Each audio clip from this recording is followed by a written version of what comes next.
Picture this, a quiet English countryside. A Royal Mail train loaded with cash quietly making its way to London. Then, in the dead of night, the train stops, but not for any scheduled signal. 15 masked men board the carriages, and within minutes, they vanish into the darkness with 120 bags of money. No guns, no alarms, not a single shot fired. How did they pull it off? And how did it all go so wrong, so fast? This is the tale of a crime so bold, so meticulously planned, it stunned the world, and then unraveled in the most ridiculous way possible. Buckle up, because this isn't just a heist. It's the Great Train Robbery. It's 1963. The money was being transported from Scotland to London on the Royal Mail train. Inside were sealed bags stuffed with cash, old banknotes heading for destruction. But guess what? The only thing getting destroyed that night was British train security's reputation.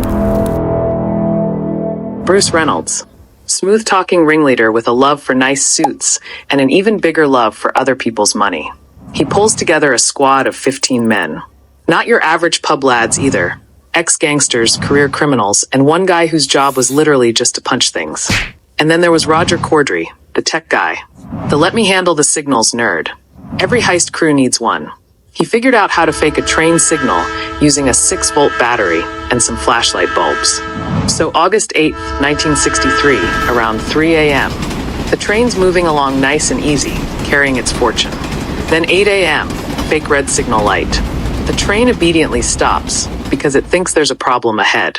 Spoiler, the only problem is standing there in masks, gloves, and criminal dreams. The crew boards the train, cosplaying as train workers. They detach the front 2 carriages, the ones holding the treasure, and tell the actual train driver, "Hey mate, we need you to move this thing." But the driver's like, no. So naturally, they knock him out and throw in their own guy. Now, here's the funny part. The new driver, a guy named Roy James, had never driven this type of train before. He just assumed it worked like a go-kart. Spoiler again, it did not. After 30 minutes of "Where's the clutch?" and "Mate, are we moving or not?" they finally limped the train half a mile to a bridge near their hideout, a rundown farmhouse in Buckinghamshire called Leatherslade Farm. Not suspicious at all.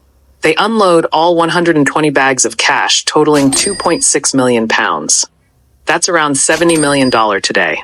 They then hop into waiting trucks and vanish like British ninjas. And not one shot fired. No alarms. No broken glass. Just good old-fashioned sneakiness. So they did it, right? Game over? Champagne and cigars? Not quite. Because remember, these guys were criminals. Not accountants. And certainly not discreet. Back at the farmhouse, they're chilling. Playing Monopoly. With the real money. Yes, the actual stolen money.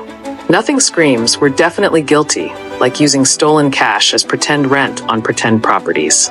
Meanwhile, the police are like, wait, someone stole how much from where? Panic sets in. Newspapers are losing their minds. The public is treating it like the coolest crime since Robin Hood stole from rich guys with bad haircuts.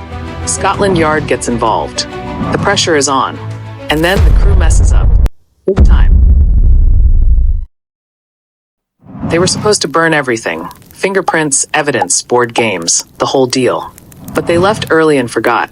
Just left the farmhouse like it was an Airbnb. The cops arrive, find fingerprints on dishes, Monopoly pieces, newspapers, basically everything but a welcome mat that said criminals slept here. One by one, the gang gets picked off. Ronnie Biggs escapes to Brazil. Bruce Reynolds is on the run for years. And the British justice system? They come down like Thor's hammer. 30-year sentences for most of them. One guy got 30 for driving the truck. He didn't even touch the money. Not all of them stayed locked up. Ronnie Biggs escaped prison after 15 months using a rope ladder and a moving truck. He then spent decades in Brazil sipping cocktails and dodging extradition like a Bond villain with a sunburn. And Bruce Reynolds? He turned himself in after 5 years on the run. Because apparently being rich and constantly paranoid is exhausting. To this day, only a small fraction of the stolen cash was ever recovered. So what's the legacy of the Great Train Robbery? Well, it changed the game. It proved that you don't need guns or explosions to pull off a massive heist. Just a plan, a flashlight, and some very dumb decisions afterward.